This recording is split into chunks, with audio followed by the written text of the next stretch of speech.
Doctor, this is a Kizaba mixture. Now.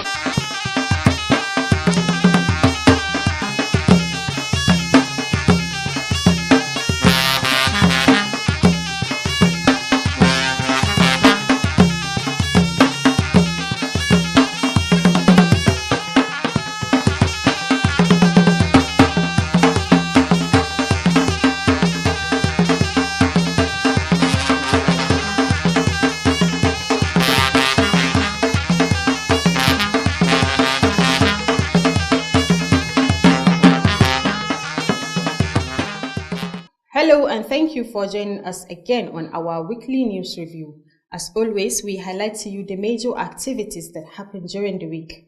With me, Aisha Abdullahi Aminu.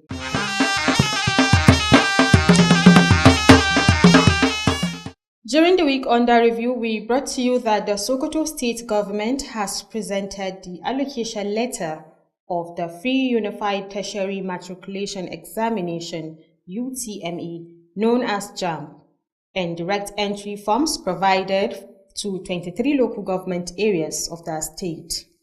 This marvelous milestone in the education sector is in preparation for the upcoming 2025 forms distribution exercises.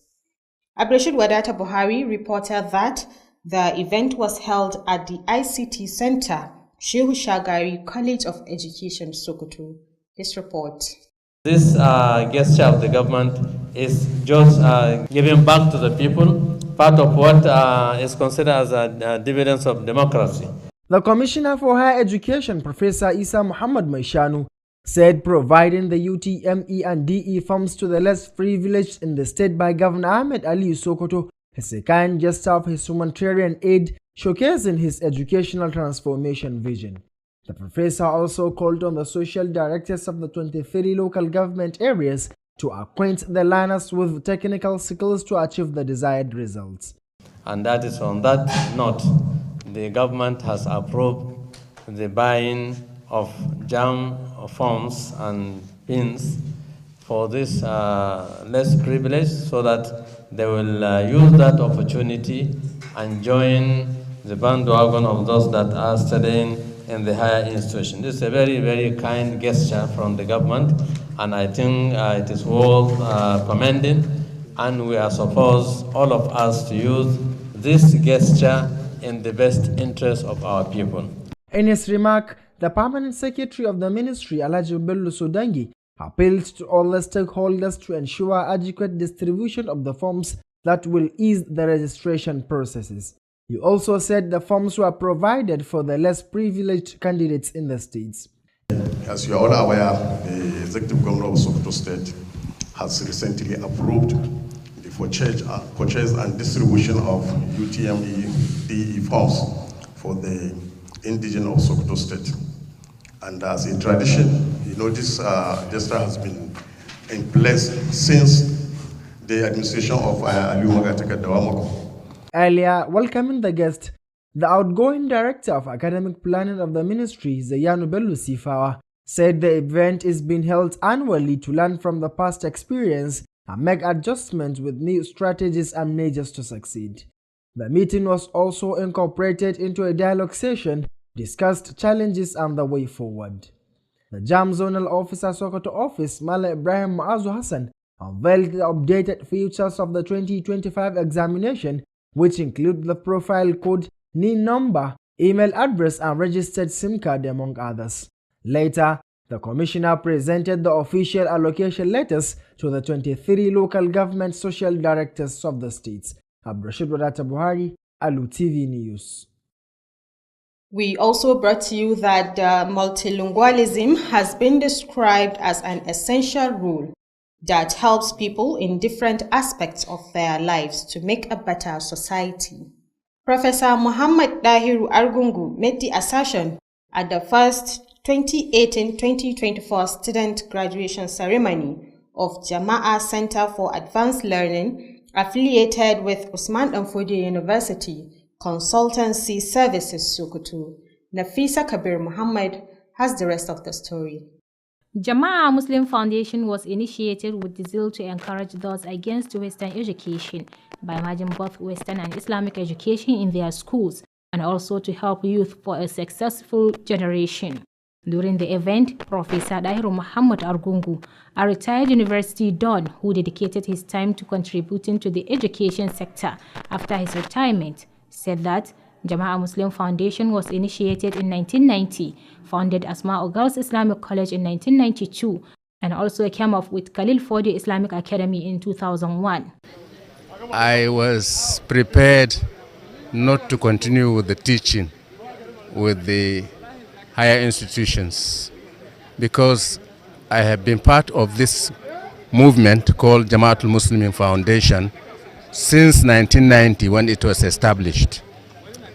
And this school, Asma'u Girls Islamic College, was established a year after establishing the foundation. That is 1991. And I have been the Secretary General since that time until now. So one of the reasons why we decided to start a school like this, because initially we didn't have even any capital, no resources at all.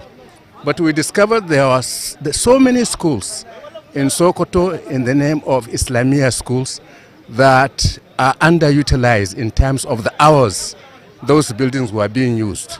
Professor Dahiru further said that the foundation has continued to establish Jama'ah Nursery and Primary School and later followed by Jama'ah Center for Advanced Studies in 2018, which graduated 99 students from Computer Studies, Arabic Unit and French Unit, among others. Speaking at the event, Malam Muhammad Sambu explained that many successes have been achieved in the activities of Jama'ah Muslim Foundation and thanked Almighty for all they have achieved through glory and mercy. Also, Professor Sano Omar advised the graduating students to put what they have learned into practice and impact it on others. In his part, Malam Bello and Malam commended the effort of Jaka's teachers and prayed to Allah to reward them abundantly. Certificates and prizes were presented to hardworking, intelligent teachers and students. The event was attended by students, teachers, university lecturers, and other people who succeeded in their lives. Nafisa Kabiru Muhammad. On the week, we also reported to you that State Deputy Governor Alhaji Idris Muhammad Gobir has expressed confidence in the capacity of Roads Nigeria Construction Company to successfully execute the various roads projects awarded to the company by the state government. He stated that while inspecting the company's yard located at Kalambaina in Wamakuluku government area, Jamilu Musa Meshanu reports. Alhaji Idris Gobir said the various number of new heavy construction machines procured by the company is clear indication that the company can execute quality road projects not only in Sokoto but also in other neighboring states. The Deputy Governor said awarding the contract to Roads Nigeria has many advantages, being it an indigenous company. Alhaji Idris Gobir assured the company that the state government will continue to patronize its services and call on neighboring states to do the same. So I'm happy from what I saw, and I can say it confidently, not just saying it, inviting our neighboring state that they should consider Nigeria for any kind of construction job or contract. Earlier, the managing director of Roads Nigeria Construction Company, Mr. Jimo Okonjola, said the company decided to procure the machines intending to justify the confidence response in it by Ahmad Aliu's administration. Mr. Jimo said the company is now boosting modern heavy construction machines at its disposal. He later took the deputy governor around the new machines procured by the company. The deputy governor later visited Ahmadu Bello Academy to inspect the ongoing renovation exercise there. Briefed by the project supervisor, engineer Zayanu Suleiman, who explained that the project included a total renovation of 7 classes, the school's fence, and motorized solar borehole. The deputy governor was also at the main gate of Shehu Shagari College of Education to inspect work for the construction pedestrian bridge awarded by the state government. The contract was awarded to UK Amana Construction Company. Responding, Deputy Governor Alhaji Idris Gobir expressed appreciation for the progress of the work and hope the tempo will be sustained. At Shehu Shagari College of Education, the Deputy Governor inspected the outgoing total renovation of 5 female and 1 male hostel awarded by the state government. The Deputy Governor was accompanied on the inspection visit by the Permanent Secretary of the Ministry of Works Alhaji Abdul Qadir Ahmed and Director of Civil Engineering Engineer Atiku Shagari. Jamilo Musa Maishanu, Alu TV News. During the week under review, we also brought to you that parents has been called upon to ensure that their wards get the needed education and skills that will enable them to make positive impacts in their generation. This was coming during a one-day engagement with stakeholders and inception training to facilitate safe space for no fewer than 100 schools across the 23 local government areas of Sokoto State. The workshop was organized by the Save the Child Initiative in Sokoto. Education correspondent Aminu Al-Hussein Amanawa has the details. Giving a brief on the workshop, Head of Migration, Mobility and Protection of Save the Child Initiative, Rabiu Belagandi, said they were engaged by the State Project Implementing Unit of Adolescent Girls Initiative for Learning and Empowerment to provide technical support in the 100 safe space across 3 local government areas of Sokoto State. The support of their mentor, they will open up, and also mentor will guide them on how to open up, report cases, especially GBV cases, to the reporting channels so that the authority can respond and also provide alternative to the survivors of any violence. Malarabiu, who said their target is to provide life skills training for all the 62,864 within 2 years, added that such knowledge has become very necessary to enable adolescent girls make informed decisions in their life.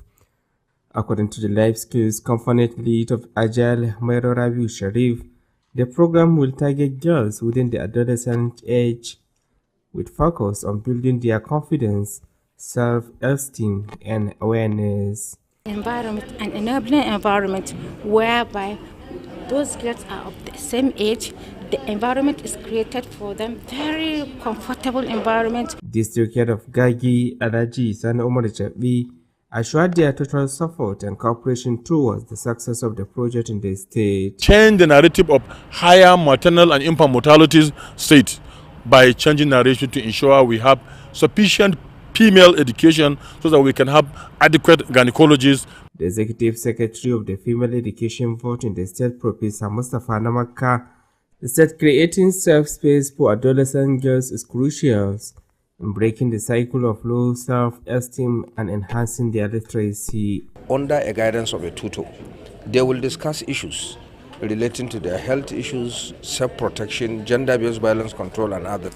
And they will propose solutions on how to tackle all such challenges under the guidance of a tutor.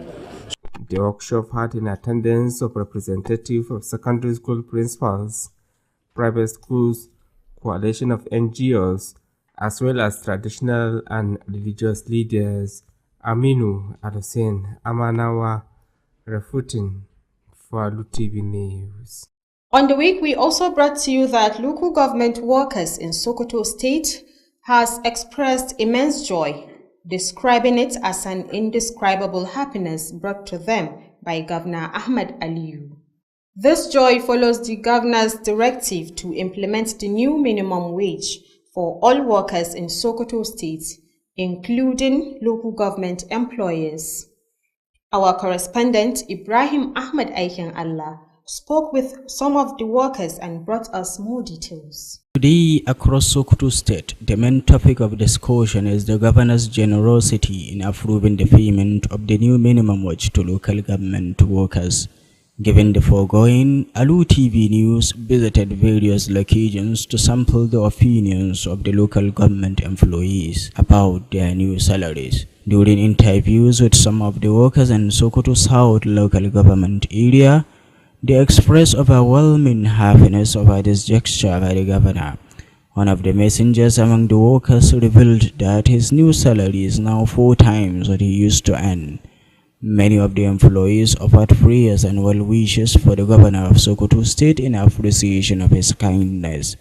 It should be recalled that Governor Ahmed Ali Sokoto recently issued a directive to pay the minimum wage to all state workers, including local government employees. Ibrahim Ahmed Aikin Allah, Alu TV News. However, during the week, we also brought to you that the Sokoto State Ministry of Health, in collaboration with UNICEF, has convened a stakeholder meeting with religious leaders and district heads from Sokoto and Zamfara states, focusing on the polio eradication measures. The engagement meeting had a theme accelerating progress towards eradication of polio virus in Sokoto State. Health correspondent will tell us more. Speaking at the event, the Deputy Governor of Sokoto State, Idris Muhammad Gobir, who represented the Governor Ahmed Aliyu, said the aim of the meeting is a move towards the reduction of polio incidents in the state and address major challenges hindering the state's quest for a free polio status. He expressed concern about the rising cases of polio in the state, despite efforts by the state government and development partners. Gobir assured the UNICEF country representative to Nigeria that the state would take decisive action to eradicate polio. To achieve it is very simple. It's about the commitment and readiness of the government, which we are key into. That is one. Two, you understand, it's about discipline. And anyone that you understand, we happen to catch him misleading the government, definitely you have to deal with him. And the strong team again is going to be attached with our polio eradication team, so as to enable that, you understand, nothing exists anymore in Sokoto State as such kind of barriers. Christian Mondot, UNICEF country representative to Nigeria, appreciated the support from the Sultan of Sokoto and emphasized the importance of awareness about the dangers of polio and its transmission. She reaffirms UNICEF's commitment to supporting the state government in achieving a polio-free status. My message to every parent, to every community, is that it is better to prevent. It is better to immunize your child. It is a highly risky environment, and as the Honorable Commissioner indicated, for every child who has polio, the risk is the child can contaminate 200 people more. In his welcome address, Dr. Faruk Umar Abubakar, Commissioner for Health, thanked Mondut for her visit and acknowledged that it would help address non-compliance, high polio rates, and future strategies. Next strategy we are going to convene a strategic meeting with all the partners that supported the immunization exercise to do what we want, not what they want. So that based on the findings and suggestions that we gather from this meeting, we are going to convene another meeting of all the partners, and we're also going to, then three, we are also going to strictly provide a strategic approach to Sokoto North and South, where we have a maintenance of this problem. I want to assure you, a strategic approach has been put in place, and my ministry and the governor has given full support to ensure that we address this issue, and the God willing, in the next couple of months, we are going to put zero polio barrier in Sokoto State.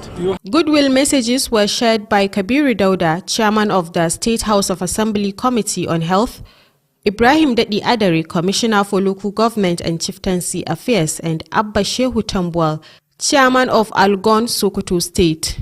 They all pledged their commitment to creating awareness and eradicating polio at the grassroots level. The event culminated in a commitment signing ceremony.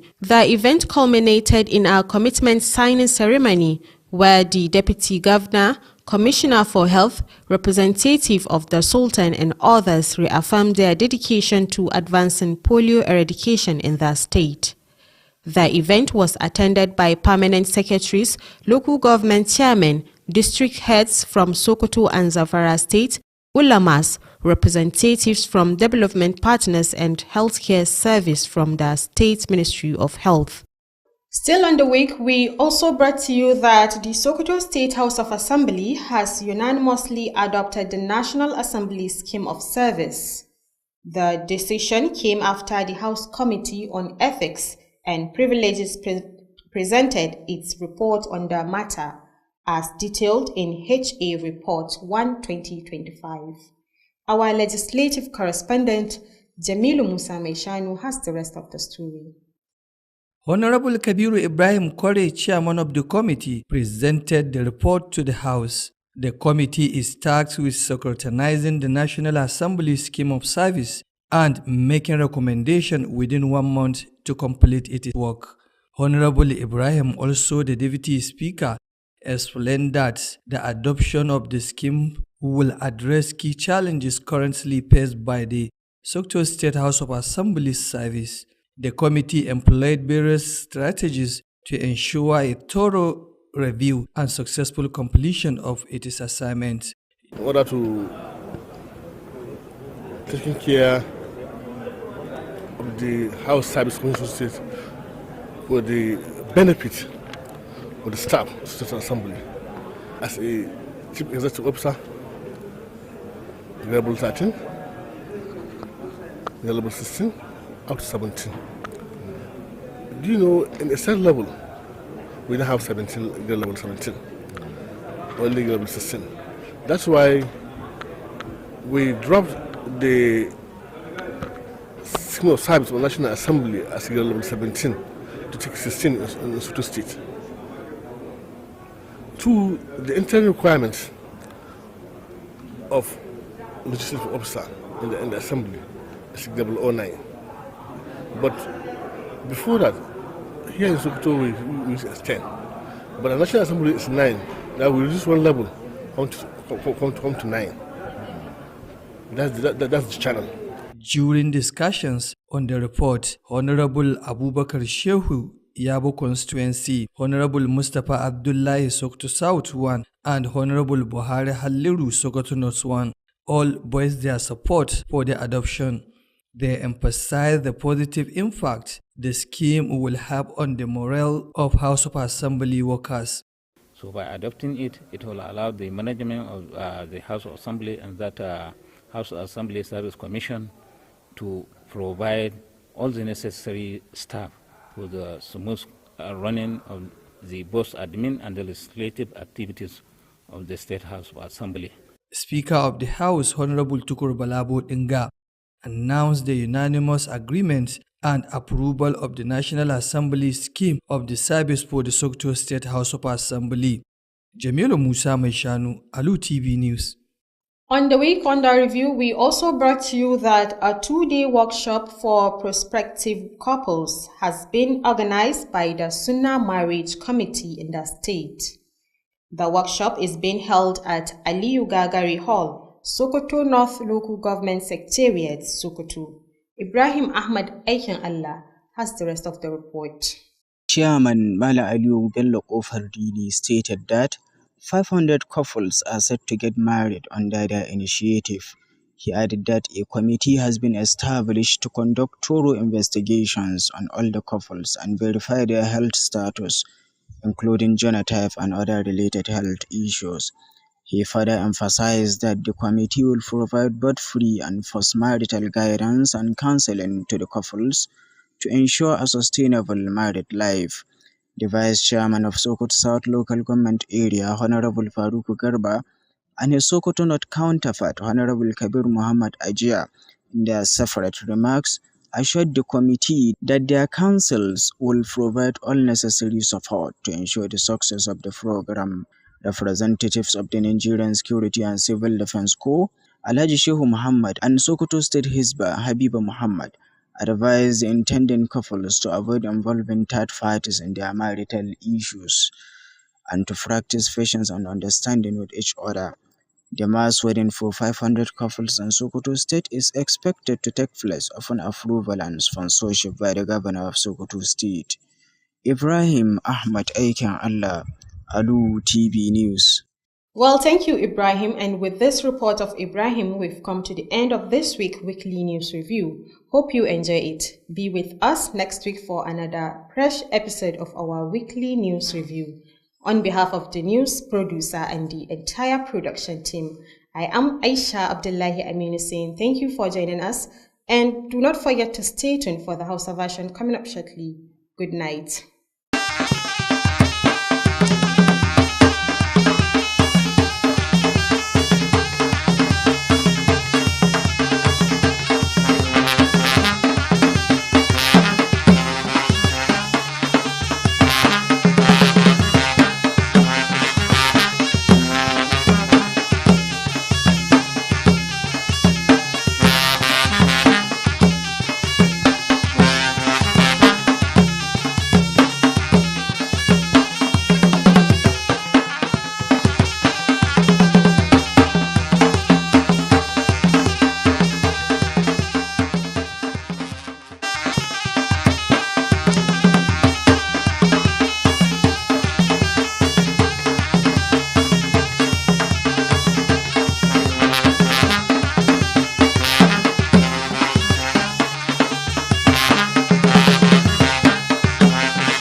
Masu kallo barka da sake kasancewa da ku a cikin wannan shiri na musamman da muke kawo muku bitan labaran muhimman ababen da suka faru a makon da ke shudewa daga nan gidan talabijin na Alu tare da ni Abdulrashid Wadata Buhari da nake jagorantar wannan shiri.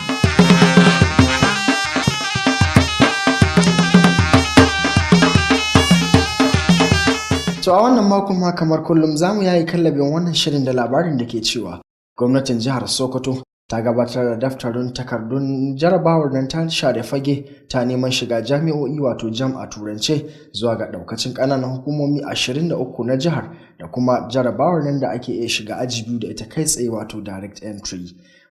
Wannan gagarumin ci gaba bangaren ilimi da gwamnatin jihar take yi kuwa yana zuwa ne a daidai lokacin da ake dab da rubuta jarabawoyin neman shiga ga makarantun sakandare a Najeriya. Wakilinmu ya rawaito mana cewar wannan taron da an gabatar da shi ne a cibiyar nan ta kula da na'ura mai kwakwalwa ta kwalejin ilimi ta Shehu Shagari da ke jihar Sokoto. Ga rahoton. Shine wannan al'amari na JAMB da kuma kuɗin da gwamnati ta bayar domin a sai fom wani taimako ne da ake wa musamman masu ƙaramin ƙarfi. Kwamishinan ilimi mai zurfi na jihar Sokoto Farfesa Isa Muhammad Mai Shanu ya ce samar da wannan damar samun gurabun karatu a makarantun gaba da sakandare zuwa ga 'yan jihar Sokoto wanda gwamna Ahmed Aliyu Sokoto yake yi yana nuni ne ga irin yadda yake jinƙan al'ummarsa wanda kuma yake bayyana irin hangin nesansa wajen ciyar da ilimi a gaba. Farfesa haka kuma ya kira ga duka ɗaukacin daraktocin samar da walwala na ƙananan hukumomi 23 na jihar Sokoto da su koyar da ɗaliban ilimin yin wannan jarabawar domin tabbatar da an samu sakamakon da ake so. Wannan dama ce kuma wajibi ne a yi amfani da ita ta hanyar da tafi dacewa. Wayanda wannan nauyi yake a kansu tun daga ministry har zuwa ainihin su local government officials, so wajibinsu ne su tsare wannan amana. Wajibinsu ne su yi abin da daidai. A nasa jawabi kuwa babban sakataren ma'aikatar Alhaji Bello Sodangi ya yi kira ga duka mai ruwa da tsaki a cikin sha'anin ilimi da su tabbatar da an rabar da waɗannan gurabun karatu a bisa tsari mai kyau wanda zai sauƙaƙa wannan aikin. Ya kuma ƙara da cewa waɗannan gurabun karatu gwamna ya samar da su ne zuwa ga marasa ƙarfi a faɗin jihar. Tun a farko kuwa da yake maraba da baƙi a wurin taron, daraktan tsara karatu na ma'aikatar mai barin gado Zayyanu Bello Sifawa ya bayyana cewa ana gabatar da irin wannan taron ne a kowace shekara domin bitar ababen da suka faru a shekarar da ta gabata da kuma samar da sabbin dabarun da za a yi aiki da su domin cimma nasara ga aikin.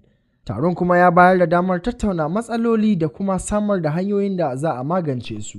Jami'in ofishin jihar Sokoto na hukumar JAMB Mallam Ibrahim Mu'azu Hassan ya bayyana irin sabbin tsare-tsaren da wannan jarrabawa ta zo da su a shekarar 2025 waɗanda suka haɗa da lambobin shaidar zama mutum ɗan ƙasa da adireshin yanar gizo wato email address a turance da kuma layin waya mai rijista da dai sauransu.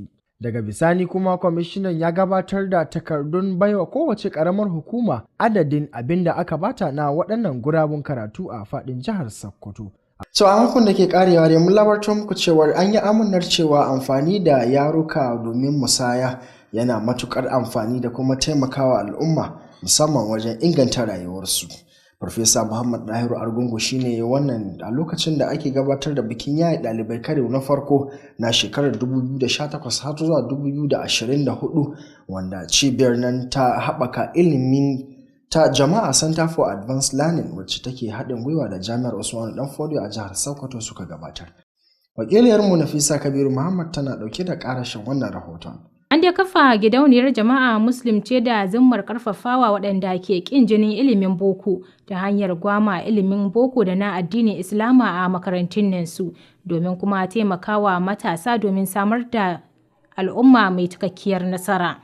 A wajen taron da Profesa Dahiru Muhammad Argungu wanda babban shehin jami'a ne da ya yi ritaya kuma ya sadaukar da sauran lokacinsa wajen bayar da gudunmuwa ga ɓangaren ilimi bayan yin ritayarsa ya bayyana cewar an dai kafa gidauniyar Jama'ar Muslim ce a shekarar 1990 inda ta samar da kwalejin 'yan mata ta musulunci ta Asma'u a shekarar 1992.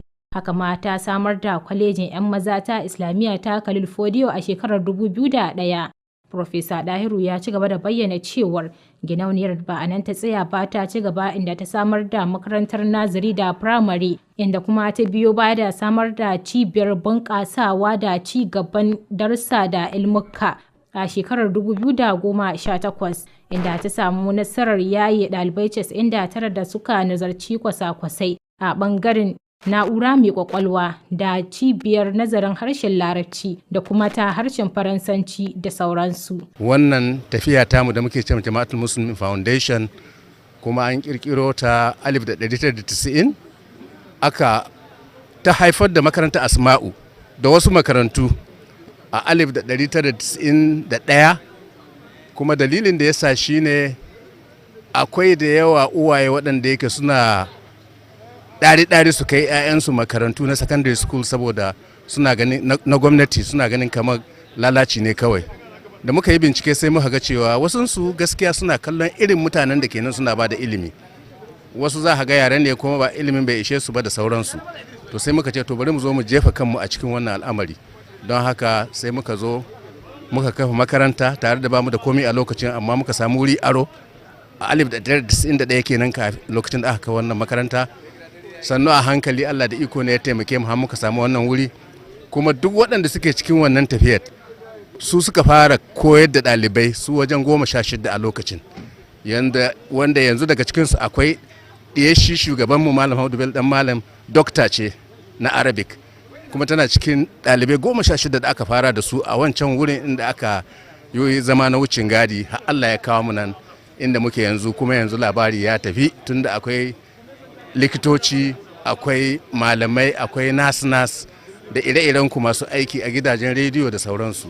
Alhamdulillahi gaskiya kwalliya ta biya kuɗin sabulu. Da yake jawabi a wajen taron Malam Muhammad Sambo ya bayyana cewar gidauniyar ta samu nasarori da dama a ayyukanta inda ya gode wa Allah subhanahu wa ta'ala kan irin wannan nasarar da ya ba su damar cimma ta hanyar baiwa da kuma ni'imominsa. Haka ma dai Profesa Sani Umar ya shawarci ɗaliban da suka kammala karatun da su yi amfani da ilimin da suka koya a aikace tare da bayar da ilimin ga sauran al'umma. A nasa bangaren kuwa Malam Bello dan Malam ya yabawa kokarin malaman Jakas din tare da roƙon Allah subhanahu wata'ala da ya saka musu da mafificin alkhairi. An da gabatar da takardun shaida na certificates da kuma kyaututtuka ga hazikai kuma jajirtattun malamai da kuma ɗalibai. Taron da ya samu halartar malamai da ɗalibai da lakcarorin jami'a. Kazalika da sauran mutane da suka samu nasara a bangarori da dama na rayuwarsu. Ƙarshen rahoton kenan, Nafisa Kabiru Muhammad.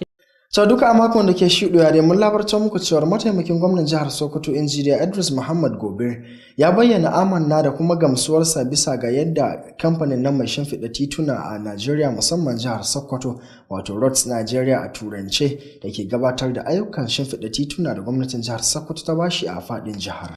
Wannan kuwa yana zuwa ne a lokacin da mataimakin gwamnan Injiniya Idris Muhammad Gobir ya kai ziyarar ganewa idonsa mazaunin wannan kamfani da ke garin Kalambaina na karamar hukumar mulkin Wamako ta jihar Sokoto. Wakilin Jamilu Musa mai shanu na dauke da karashin wannan rahoton. Alhaji Gobir ya bayyana cewa sababbin motocin ayyukan da kamfanin ya samar zai iya aiwatar da ayyukan ingantacciyar hanya ba wai kawai a nan jihar ba har a wasu jihohin makwabta. Mataimakin gwamnan ya ce bayar da kwantiragi zuwa ga kamfanin Roads Nigeria yana da fa'idodi da yawa. Kasancewar kamfani ne na ɗan asalin jihar, Alhaji Idris Gobir ya tabbatarwa da kamfanin cewa gwamnatin jihar za ta ci gaba da aiwatar da ayyukanta da shi, kuma za ta yi kira ga makwabtan jihohi da su yi aiki da shi. Tun farko, manajan daraktan kamfanin gine-gine na Roads Nigeria, Jimo Okonjola, ya ce kamfanin ya yanke shawarar samu kayan aikin ne domin samar da nagartaccen aikin inganta yardar da gwamnatin Ahmad Aliyu ta yi masu. Mr. Jimo ya ce kamfanin ya samar da manyan kayayyakin ayyuka na zamani. Daga bisani ya jagoranci mataimakin gwamnan suka kewaya don ganin sababbin kayan aikin da kamfanin ya samar.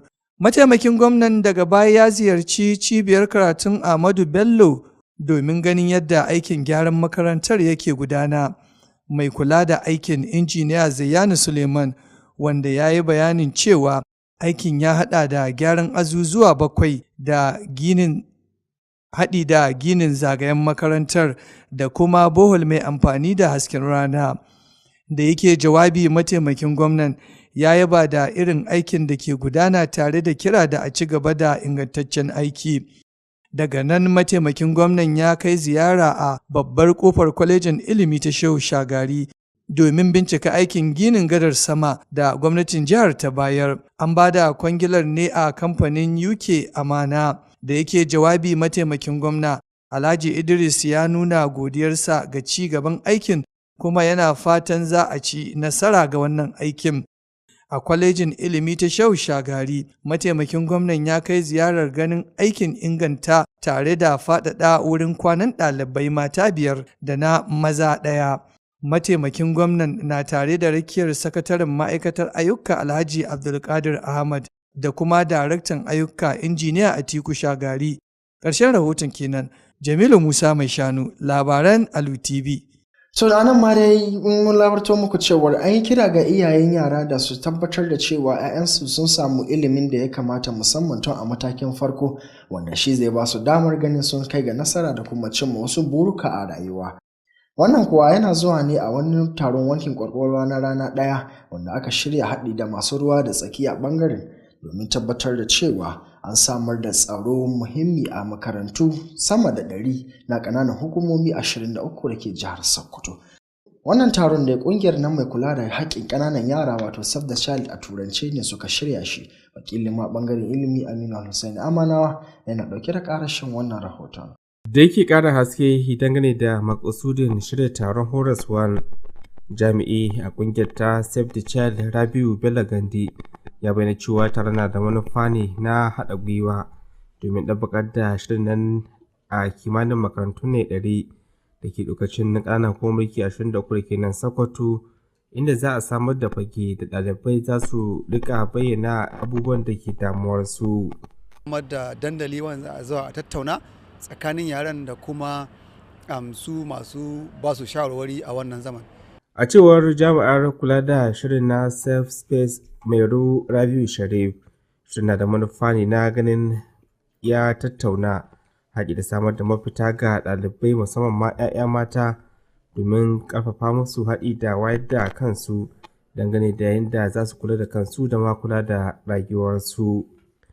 Shi ma da yake magantawa sarkin yakin gagi Alhaji Sani Umar Jabi ya sha alwashin bayar da goyon baya da haɗin kai domin samun nasarar shirin a jihar Sokoto.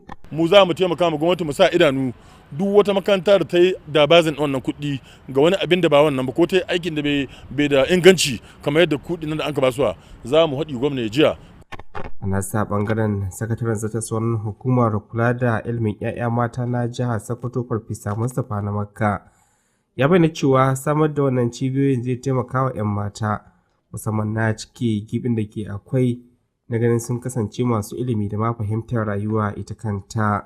Wannan shiri na Agile ya bada wannan aiki kacokam ga wata kungiya da ake kira Save the Child Initiative, su za su taimake ta domin suna da ƙwararrun mutane, ƙwararrun masana. Taron da ya samu halartar wakilai daga shugabannin makarantun nan sakandare da na makarantun ne masu zaman kansu na jiha da ƙungiyoyin fararen hula, sarakuna da malaman addini da dai sauransu. Aminu Alhassan Amanawa, labarun Alu TV. So idan muka waiwaya a bangaren ma'aikatan gwamnati kuwa mun labarto muku cewar ma'aikatan ƙananan hukumomi na jihar Sokoto sun bayyana ɗimbin farin cikin da gwamnan jihar Sokoto Ahmed Aliyu ya sanya su, inda su ma suke cikin waɗanda suka fara samun sabon albashinsu. Wannan kuwa yana biyowa ne a lokacin da gwamnan ya bayar da damar biyan sabon albashi wanda ƙasa ta tabbatar a jihar Sokoto ga duka ɗaukacin ma'aikata wanda su ma ƙananan hukumomi suke a cikin shi. Wakilin Ibrahim Ahmad Aikin Allah ya jiyo mana ra'ayoyin da dama daga cikin waɗannan ma'aikata na ƙananan hukumomi akan daɗin da suka ji na samun albashi, kuma ga shi kallayi da wannan rahoton. Yau dai a faɗin jihar Sokoto babban abin da ake tattauna a kai shine karamcin gwamna wajen amincewa da biyan sabon mafi karancin albashi ga ma'aikatan ƙananan hukumomi. Dangane da haka, gidan talabijin na Alu TV ya ziyarci wurare daban-daban don jin ra'ayoyin ma'aikatan ƙananan hukumomi game da sabon albashinsu. A yayin tattauna da wasu daga cikin ma'aikatan a ƙaramar hukumar mulki ta Sokoto ta Kudu sun bayyana matuƙar farin cikinsu game da wannan karamci daga gwamna. Godiya ta tabbata ga Ubangijin talakai. Wallahi malam albashin gada aka samu ban san ma mi abin da zan ciya ba saboda farin ciki. Kuma ban yi tsammani na bane ma. Amma da ni zo ni confirming a cikin lokacin game an ce lalle na wani. Kuma na san wannan gwamnati zai dama shi ba hudi ya kai ba. Aikatawa yake yi. Muna godiya kuma gwamna Allah shi biya shi, Allah shi biya shi, Allah shi biya shi, Allah shi biya shi. Ma'aikatan local government kan a tambaye kowa shi jiya, kowa ya shaida ba ni ɗaya ba. Wanda ya horanta mana rai, muna roƙon Allah ka horanta mai rai da shi da Obani Alu na ka tagaddawa muku. Lalle cikin iyawar Allah yau mun waye gari da sabon albashi ga ma'aikata na local government na jihar Sokoto, inda kuma ma'aikata sun yi horin ciki da ganin abin da gwamna ya musu alkawali kuma an cika alkawalin nan. Ana hukumomi albashi, sabon albashi, me zaka ce akan wannan? Uzubillahi minash shaitanir rajim, bismillahir rahmanir rahim. Sunana Abdullahi Bello, PNDA Director Admin Sokoto South Local Government. Ai wannan abin farin cikin ma ba mu iya misaltawa, saboda kalamuna ji yanzu mun gani ga aljihunmu sosai, sai dai mu roƙi ubangijin aguda Allah ka tsare shi duk inda ya shiga, kuma Allah ka saka mu gwamnati alheri. Ɗaya daga cikin ma'aikatan wanda ke aiki a matsayin masinja ya bayyana cewa ya fara aiki tun a matsayin ƙaramin masinja har yanzu ya kai matsayin siniya masinja, amma bai taɓa samun albashi irin wanda ya samu a wannan karo ba, domin albashinsa yanzu ya ninka na da har sau 4. Kusan shekara ta 30 ina aikin gwamnati, ran da naka aikin gwamnati ban taɓa kwana cikin hurin jakka irin yau ba. Tun ana biya na naira 150 albashi, yau gani da naira 96,100 da kwabo 23. Daga na roki Allah shi mai jagora kuma shi mai kariya. Wasu daga cikin ma'aikatan sun yi addu'o'i da fatan alheri ga gwamnan jihar Sokoto domin nuna godiyarsu bisa wannan karamci. Ana da iya tuna cewa gwamna Ahmed Aliyu Sokoto a kwanan baya ya bayar da umarnin biyan sabon mafi karancin albashi ga dukkan ma'aikatan jihar Sokoto, ciki har da ƙananan hukumomi. Ibrahim Ahmad Aikin Allah, labarun Alu TV. To idan muka waya bangaren lafiya kuwa mun labarta muku cewar ma'aikatar lafiya ta jihar Sokoto da haɗin gwiwar asusun tallafawa ƙananan yara na Majalisar Ɗinkin Duniya wato UNICEF sun shirya wani gagarumin taro na masu ruwa da tsaki musamman wanda ya haɗa sarakuna da kuma malaman addini domin kawo ƙarshen matsalar polio da ake fama da ita a jihohin Sokoto da kuma Zamfara. Wannan taron ne da aka yi an yi mishi taken cewa haɗa ƙarfi da ƙarfe domin tabbatar da an kawar da cutar shan inna wato polio a waɗannan jihohin. Wakiliyarmu a ɓangaren lafiya Aisha Abdullahi Aminu ta halarci wannan taron kuma ga takallayi da wannan rahoton. Yake jawabi a wurin taron mataimakin gwamnan jihar Sokoto Idris Muhammad Gobir wanda ya wakilci gwamnan jihar Ahmad Aliyu ya ce makasudin gudanar da taron shine wani yunkuri na rage yaduwar cutar shan inna a jihar da kuma magance manya-manyan kalubalen da ke kawo cikas na yunkurin da kuma samar da rigakafin cutar shan inna. Ya nuna damuwarsa kan yadda cutar shan inna ke taka rawa a jihar duk da ƙoƙarin da gwamnatin jihar ke yi da abokanan hulɗar ci gaba. Gobir ya tabbatarwa wakilan asusun kula da ƙananan yara na Majalisar Ɗinkin Duniya wato UNICEF a Najeriya cewa jihar za ta ɗauki ƙwararan matakai don kawar da cutar. Muna National Economic Council aka gama aka kiro shugabannin polio sun birge suka shigo na duniya an ka ce Sokoto ne tashi an ka ce mu ɗaya na da matsala yanzu Najeriya. Ai kaga babu daɗi. Christian Mondut wakiliyar hukumar asusun kula da ƙananan yara na Majalisar Ɗinkin Duniya wato UNICEF a Najeriya ta yabawa irin tallafin da sarkin musulmi ke bayarwa da kuma jaddada muhimmancin wayar da kan jama'a game da illolin cutar shan inna da yaduwarta. Ta kuma jaddada ƙudurin asusun tallafawa ƙananan yara na Majalisar Ɗinkin Duniya wato UNICEF na tallafawa gwamnatin jihar wajen ganin an samu nasarar kawar da cutar shan inna a jihar Sokoto. A jawabinsa na maraba, kwamishinan lafiya Dr. Faruk Umar Abubakar ya gode wa Mudud bisa ziyarar da ta kawo musu, ya kuma bayyana cewa hakan zai taimaka wajen magance rashin haɗin kai da ake samu, yawan kamuwa da cutar shan inna da kuma dabarun da za a bi nan gaba domin kawar da cutar. Abubuwa guda uku ne ko zance hudu da muka gano. Na ɗai rashin yadda wanda uwaye suke yi ba su yadda a yi ma yaransu saboda sun sa wani zato cikin rayuwarsu. To ya Allah ya so. Sannan na biyu masu ayyukan da kansu za a je ana haɗa kai da su, maganin da aka baka ka je ka yi ma yaro kila 50 sai ka je ka yi ma yaro 60 sai ka rubuta karkar da aka ce ka yi ma yaro 60. Mun gano matsala ce. Ko an baka kwalba mai za ka yi ma yaro 50 ka je ka yi ma 20 ka ce magani ya ƙare, to ina kai shi. To wannan halayen masu aikin ko shi mun gano matsala ce. In Allah ya so da shawarar da muka karɓa da waɗannan uwaye da shugabanni da malamai da muka kirawo, saboda shi an tsari na farko da muka fara muka cewa wayakar da kai mu ɗaukin bayanai tun daga ƙasa mene matsaloli. In Allah ya so ba ta shawarar da muka kama nan za mu shirya taro na gaba tare da duk wanda adda hannu da ruwa harkar immunization muga cewa mun tattauna mun gano matsalar, especially local government nan da an gano suna da matsaloli. Saƙon fatan alkhairi da suka fito daga Kabiru Dauda, shugaban kwamitin Majalisar Dokoki na jihar kan harkokin kiwon lafiya, Ibrahim Daɗi Adare, kwamishinan ƙananan hukumomi da masarautu, da Abba Shehu Tambuwal, shugaban ciyamomi na ƙananan hukumomin jihar Sokoto. Dukansu sun yi alkawarin wayar da kan jama'a da kawar da cutar shan inna a matakin farko. Daga bisani an gudanar da yarjejeniya da saka hannu inda mataimakin gwamna, kwamishinan lafiya, wakilin sarkin musulmi da sauransu suka jaddada goyon bayansu na ci gaba da kawar da cutar shan inna a jihar. Taron ya samu halartar manyan sakatarori, shugabannin ƙananan hukumomi, iyayen ƙasar jihar Sokoto da Zamfara, malamai, wakilai daga ƙungiyoyin raya ƙasa da ma'aikatan kiwon lafiya daga ma'aikatar lafiya ta jihar da dai sauransu. Aisha Abdullahi Aminu. To duka a makon da ke shuɗewa dai idan muka waiwaya a zauren majalisar dokoki kuwa mun labarto muku cewar daukacin 'yan majalisar dokoki na jihar Sokoto ne suka yi amannar cewa sabon tsarin nan na gudanar da aikin majalisa ya soma aiki.